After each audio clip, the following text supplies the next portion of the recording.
Gimana kabarnya? Oh, alhamdulillah baik. Sekarang mah aku kerja di sebuah perusahaan multinasional gitu. Kalau Cai gimana? Oh, enggak sih, enggak kerja. Ibu rumah tangga. Hmm.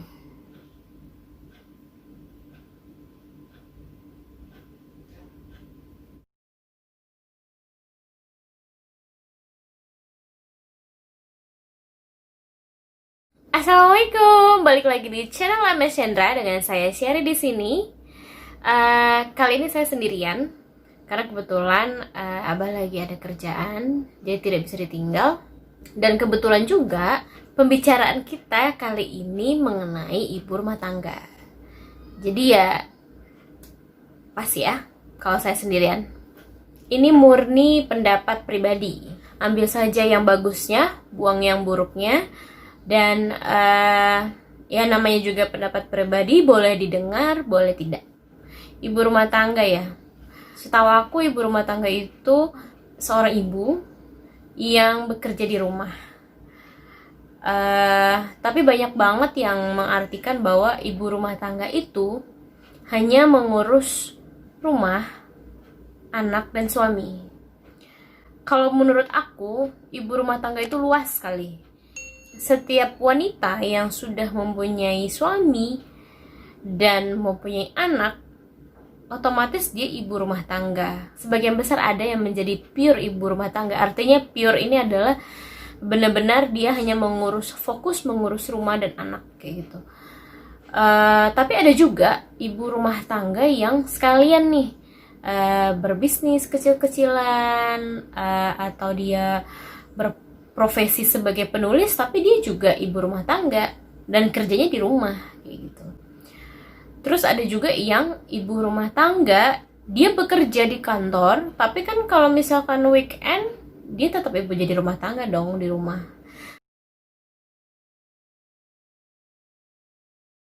Orang tua kita nggak ada di sini gitu. Artinya misalkan orang tua kita di Padang, terus kita di Jakarta. Jadi kita berpikir bahwa kita hanya mempercayakan anak kita kepada orang tua kita gitu. Jadi ya nggak ada pilihan lain untuk ya udah jadi ibu rumah tangga gitu.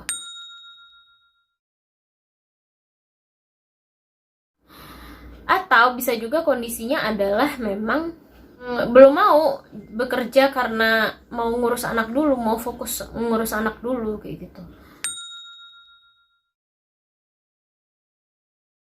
Ada loh yang punya cita-cita jadi ibu rumah tangga. Jadi dia cita-citanya itu setelah kuliah dia menikah dan punya anak dan mengurus rumah gitu.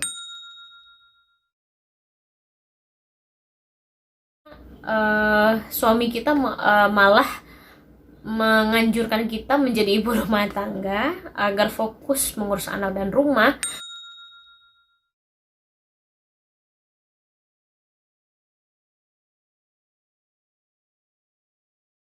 Sebenarnya ibu rumah tangga itu bisa nggak sih berkontribusi untuk negara?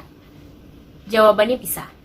Anak itu adalah generasi penerus atau pengganti generasi sekarang untuk melanjutkan aktivitas ekonomi, sosial, politik, budaya di negara kita untuk 10 sampai puluhan tahun berikutnya.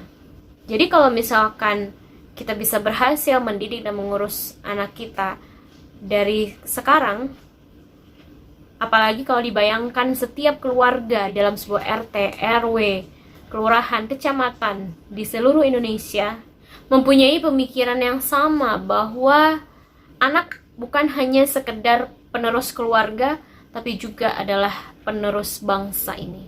Terus kenapa ibu rumah tangga harus aware dengan politik, ekonomi, budaya di negara kita gitu? Oh tentu, dengan itu kita menjadi kontribusi terbesar buat negara dalam misalkan pilkada, pemilu. Mungkin efeknya tuh, impactnya tuh nggak terlalu besar ya dalam keluarga, tapi impactnya bisa melalui pekerjaan suami atau biaya rumah tangga sehari-hari atau masalah administrasi dan birokrasi di misalkan ngurus KTP, KK, visa atau paspor segala macem gitu. Terus bisa juga masalah pendidikan akan ngaruhnya ke sana. Kalau misalkan kita nggak ngerti politik, kita milih orang sembarangan, atau misalkan ya udahlah nggak usah milih, ya akan berimpact ke banyak sektor gitu. Banyak banget yang bilang, ah kalau udah jadi ibu rumah tangga ngapain sekolah lagi. Aduh, salah banget kayak gitu. Pengalaman aku ya, yang walaupun baru cuman 2,5 tahun mengurus anak gitu, ternyata jadi ibu itu bukan masalah dia harus sarjana atau S1 S2 atau S3 gitu, atau misalkan dia tidak sekolah. Tapi yang namanya jadi ibu itu harus lebih pintar daripada anaknya gitu, karena kita kan mengajarkan, kita mendidik kayak gitu. Bagaimana kita kalau misalkan mau mendidik anak tapi kita sendiri tuh nggak mau upgrade diri gitu, namanya bagaimana cara mengatur keuangan, terus bagaimana cara kita menghadapi suatu masalah, atau misalkan bagaimana cara kita survei sekolah yang bagus buat anak kita, atau bagaimana cara kita tahu tontonan anak-anak kita yang mendidik dan segala macam. Lalu bagaimana cara kita menghadapi anak ketika mereka lagi tantrum, ini khusus buat anak yang balita ya. Bagaimana cara aku menghadapi anak yang belum bisa lancar berbicara. Jadi ibu itu tidak ada sekolahnya, tapi kita bisa mempelajarinya dan kita bisa dapat ilmunya dari orang lain kayak gitu. Dulu saya pernah bikin survei kecil-kecilan. Ada satu pertanyaan yang saya buat yang sebenarnya itu menggali isi hati seorang ibu rumah tangga, yaitu pertanyaannya adalah, apa yang tidak didapat dari seorang ibu rumah tangga? Dari 12 teman-teman yang saya survei, hampir semuanya mengatakan bahwa sebuah pengakuan. Jadi artinya 13 termasuk saya itu menganggap bahwa ibu rumah tangga itu profesi yang baik, profesi yang bagus untuk perempuan, tapi sayangnya tidak diakui oleh masyarakat. Kenapa ibu rumah tangga itu butuh pengakuan? Karena mungkin gini ya, kondisi aku dan teman-teman itu bisa dikategorikan adalah kita yang sekolah ya, minimal S1, S2. Bahwasanya kami semua itu punya visi dan misi yang sama, bahwa kita wanita ini mau punya karya, kita mau diakui kayak gitu. Kita kadang-kadang idealis gitu, anak mau diasuh sama kita, tapi kita juga mau bisnis, kita mau berkarya, bisa. Apalagi kalau suami kita sangat sangat mendukung kayak gitu. Apa yang mau kita kerjakan, apa yang mau kita lakukan gitu. Kalau berbicara masalah income jangan ditanya dulu, karena setiap hobi atau setiap mimpi itu tidak bisa diukur dengan berapa income-nya, berapa penghasilan dan segala macam. Terus pertanyaannya, emang nggak kangen bekerja? Ya kangen kayak suasana kantor, atau misalkan ketemu teman, kan itu sesuatu hal yang istilahnya suasana yang berbeda, nggak hanya di rumah doang gitu. Tapi ternyata ketika aku jalani sekarang, aku lebih untuk saat ini ya, aku lebih bahagia jadi ibu rumah tangga, plus aku nge-YouTube, terus aku mencoba untuk upgrade diri, misalkan skill apa yang belum aku punya kayak gitu. Jadi aku bisa bebas untuk mengupgrade diri, meningkatkan skill atau ilmu yang aku pengen kayak gitu. So di sini tuh aku mau cerita tentang ibu rumah tangga, bukan karena bukan karena ingin diakui, atau bukan karena hey guys, profesi ibu rumah tangga ini begini loh, bukan. Tapi mau nyemangatin juga buat ibu yang seperti aku kondisinya, yang dimana punya visi dan misi, punya ambisi, punya cita-cita, punya mimpi, tapi kenyataannya atau realitanya harus menjadi ibu rumah tangga dulu gitu sebelum mencapai mimpi itu. Awal-awal jadi ibu rumah tangga itu sulit banget, karena nggak terbiasa hanya di rumah. Biasanya tuh ya keluar, terus punya aktivitas. Nah, setelah jadi ibu rumah tangga kan berbeda banget ya, hanya di rumah fokus ngurusin rumah dan suami dan segala macem. Pasti orang-orang yang baru pertama kali jadi ibu rumah tangga tuh akan shock dan kayak agak stres gitu. Tapi lama-lama akan terbiasa kok seiring berjalannya waktu. Dan kalau aku tipsnya adalah nggak mau dengerin kata orang gitu, kayak oh lu cuma ibu rumah tangga, oh ya udah gitu. Kalau aku nggak mau, udah nggak mau dengerin.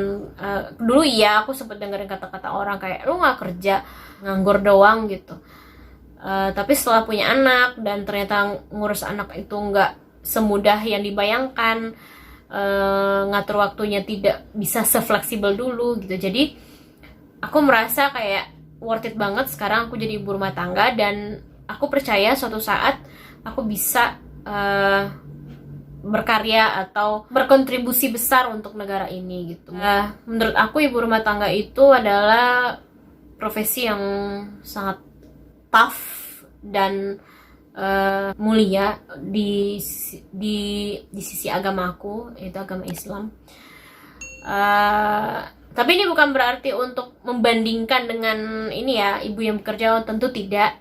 Ini kita hanya membahas pure ibu rumah tangga saja. Kadang memang ada rasa ingin pengen bekerja lagi, atau karena melihat lingkungan kita juga ya, atau misalkan pengen kerja lagi kayak gitu. Mungkin ada sebagian besar yang akan berpikir seperti itu, nggak ada masalah juga. Tapi yang aku ingin nyemangatin adalah ibu-ibu yang sekarang ini lagi jadi ibu rumah tangga karena sebuah kondisi dimana ya lebih baik jadi ibu rumah tangga dulu gitu, no worries lah gitu. Insya Allah nanti kita akan bisa diakui oleh masyarakat dengan sampingan-sampingan yang kita kerjakan, yang bisa mungkin menjadi inspirasi buat masyarakat, terutama di negara kita sendiri gitu. So bahagia ya jadi ibu rumah tangga, nikmatin, jalanin dengan baik. Kita adalah perempuan yang kuat, kita adalah perempuan yang bisa juga punya ambisi, bisa juga punya cita-cita. Masalahnya hanya ada di waktu saja. Terima kasih sudah mau dengerin ceritanya aku mengenai ibu rumah tangga. Terima kasih juga sudah menonton. Sampai jumpa di vlog berikutnya. Assalamualaikum.